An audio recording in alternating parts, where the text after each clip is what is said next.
Maka aku bertanya, adakah Allah mungkin telah menolak umatnya? Sekali-kali tidak. Karena aku sendiri pun orang Israel, dari keturunan Abraham, dari suku Benyamin. Allah tidak menolak umatnya yang dipilihnya. Ataukah kamu tidak tahu apa yang dikatakan kitab suci tentang Elia waktu ia mengadukan Israel kepada Allah? Tuhan, nabi-nabimu telah mereka bunuh, mesbah-mesbahmu telah mereka runtuhkan. Hanya aku seorang dirilah yang masih hidup, dan mereka ingin mencabut nyawaku. Tetapi bagaimanakah firman Allah kepadanya? Aku masih meninggalkan 7.000 orang bagiku, yang tidak pernah sujud menyembah Baal.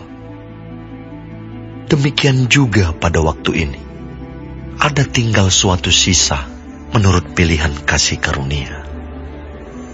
Tetapi jika hal itu terjadi karena kasih karunia, maka bukan lagi karena perbuatan.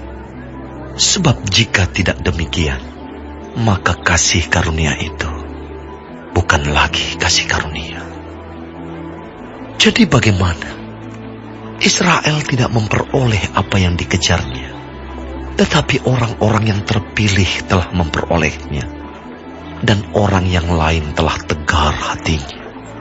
Seperti ada tertulis, Allah membuat mereka tidur nyenyak, memberikan mata untuk tidak melihat, dan telinga untuk tidak mendengar, sampai kepada hari sekarang ini.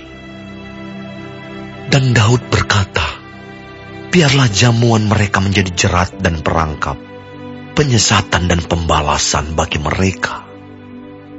Dan biarlah mata mereka menjadi gelap, sehingga mereka tidak melihat. Dan buatlah punggung mereka terus-menerus membungkuk. Maka aku bertanya, adakah mereka tersandung dan harus jatuh? Sekali-kali tidak. Tetapi oleh pelanggaran mereka, keselamatan telah sampai kepada bangsa-bangsa lain, supaya membuat mereka cemburu. Sebab jika pelanggaran mereka berarti kekayaan bagi dunia, dan kekurangan mereka kekayaan bagi bangsa-bangsa lain, terlebih-lebih lagi kesempurnaan mereka.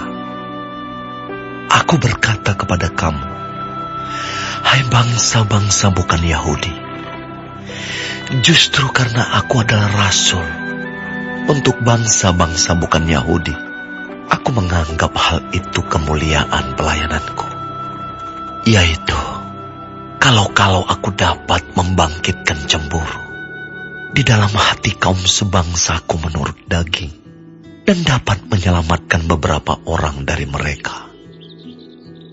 Sebab jika penolakan mereka berarti perdamaian bagi dunia, dapatkah penerimaan mereka mempunyai arti lain daripada hidup dari antara orang mati?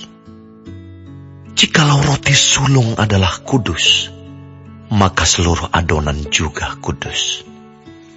Dan jikalau akar adalah kudus, maka cabang-cabang juga kudus.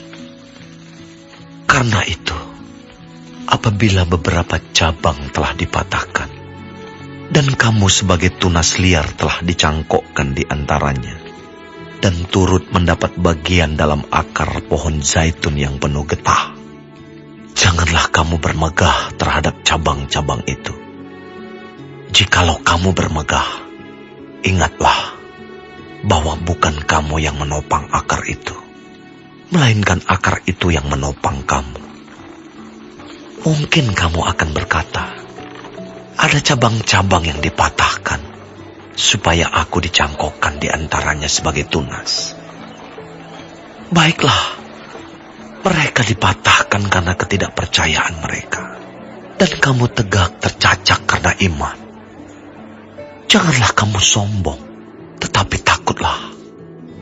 Sebab kalau Allah tidak menyayangkan cabang-cabang asli, Ia juga tidak akan menyayangkan kamu. Sebab itu, perhatikanlah kemurahan Allah dan juga kekerasannya, yaitu kekerasan atas orang-orang yang telah jatuh, tetapi atas kamu kemurahannya, yaitu jika kamu tetap dalam kemurahannya. Jika tidak, kamu pun akan dipotong juga. Tetapi mereka pun akan dicangkokkan kembali, jika mereka tidak tetap dalam ketidakpercayaan mereka. Sebab Allah berkuasa untuk mencangkokkan mereka kembali. Sebab jika kamu telah dipotong sebagai cabang dari pohon zaitun liar, dan bertentangan dengan keadaanmu itu, kamu telah dicangkokkan pada pohon zaitun sejati. Terlebih lagi mereka ini, yang menurut asal mereka akan dicangkokkan pada pohon zaitun mereka sendiri. Sebab, saudara-saudara, supaya kamu jangan menganggap dirimu pandai, aku mau agar kamu mengetahui rahasia ini.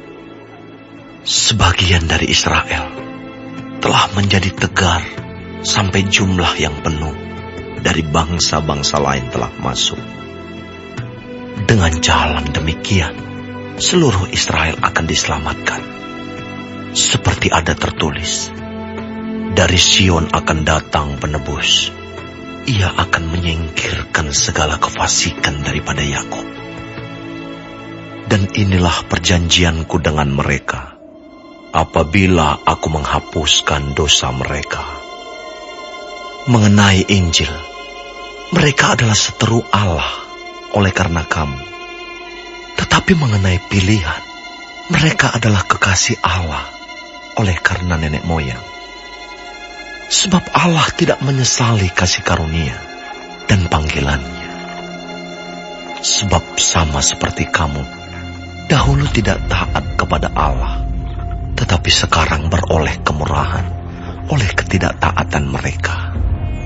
Demikian juga mereka sekarang tidak taat, supaya oleh kemurahan yang telah kamu peroleh, mereka juga akan beroleh kemurahan.